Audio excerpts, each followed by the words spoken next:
Desde 2016, o Supremo entende que é possível a prisão após condenação em segunda instância, mas o ministro Marco Aurélio Mello acatou os argumentos da ação.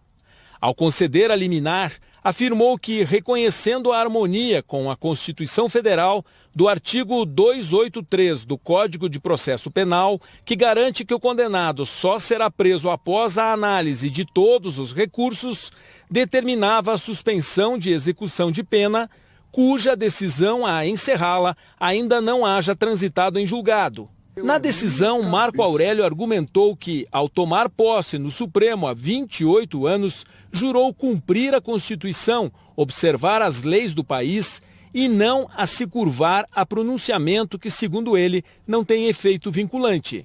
Na avaliação do ministro, as decisões que permitiram prender até agora condenados em segunda instância foram decisões provisórias, que ainda precisam ser confirmadas pelo plenário.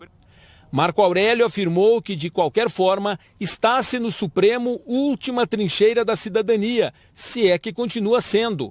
Disse também que, enquanto cabe recurso, não se pode antecipar a culpa para além dos limites expressos na lei maior, quando o próprio processo criminal é afastado do controle do Supremo.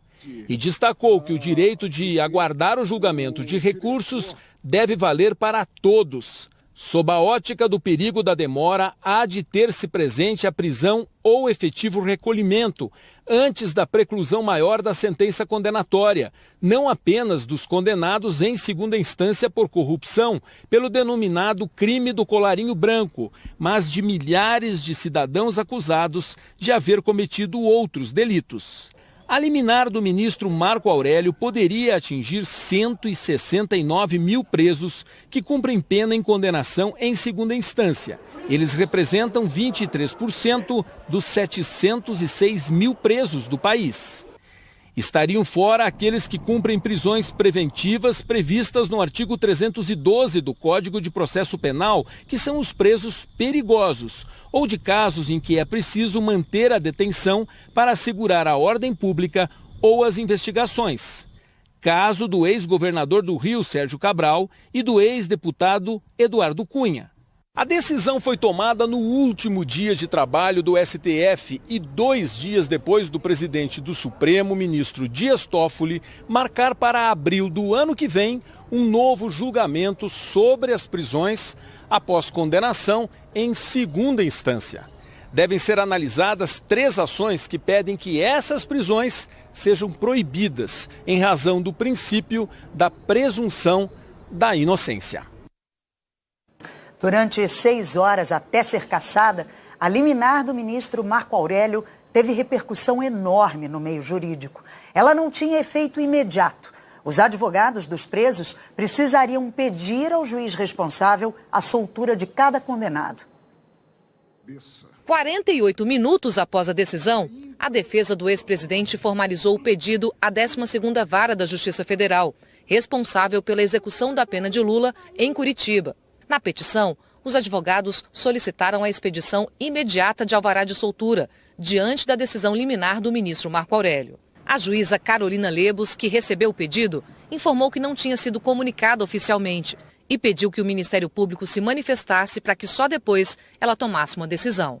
Lula foi condenado em segunda instância pelo Tribunal Regional Federal da 4ª Região por corrupção passiva e lavagem de dinheiro, no caso do triplex do Guarujá. Ele começou a cumprir pena em abril deste ano, em Curitiba. Também em abril, o Supremo Tribunal Federal rejeitou por 6 votos a 5 um habeas corpus preventivo para Lula, reafirmando a validade das execuções provisórias de penas. Em Curitiba, os procuradores da Lava Jato criticaram a decisão de Marco Aurélio. Nós entendemos que essa decisão ainda ela contraria o sentimento da sociedade que exige o fim da impunidade. Ela, na verdade, consagra a impunidade, violando os precedentes estabelecidos pelo próprio Supremo Tribunal Federal.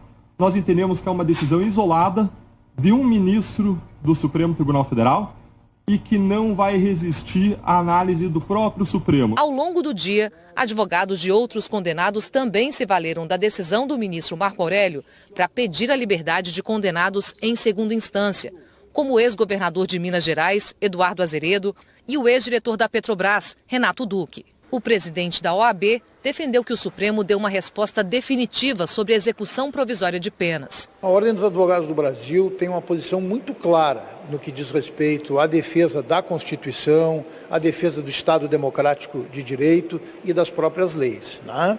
A OAB tem já há bastante tempo defendido que o Supremo Tribunal Federal se debruce, a partir do seu plenário, sobre esta questão da presunção de inocência, para que possamos ter uma decisão uniforme para todo o país e que seja ela geradora de segurança jurídica.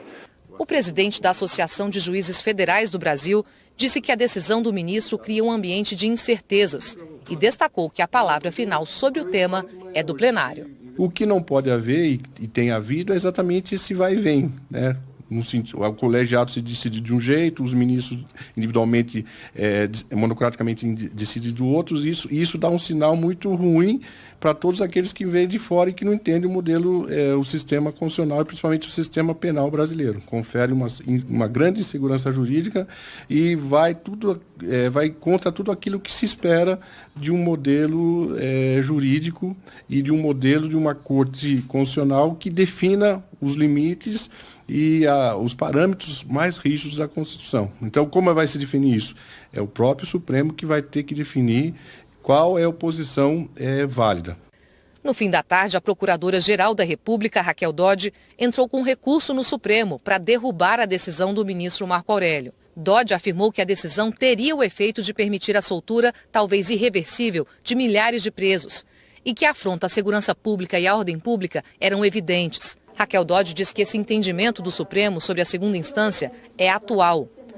A verdade é que o entendimento contido neste recente precedente era e continua sendo o eco de um sentimento compartilhado pela sociedade civil e por atores da esfera jurídica, de que a exigência de se aguardar o trânsito em julgado da sentença para só então autorizar-se o recolhimento à prisão do réu condenado é injusta e errada, basicamente por favorecer a impunidade no país.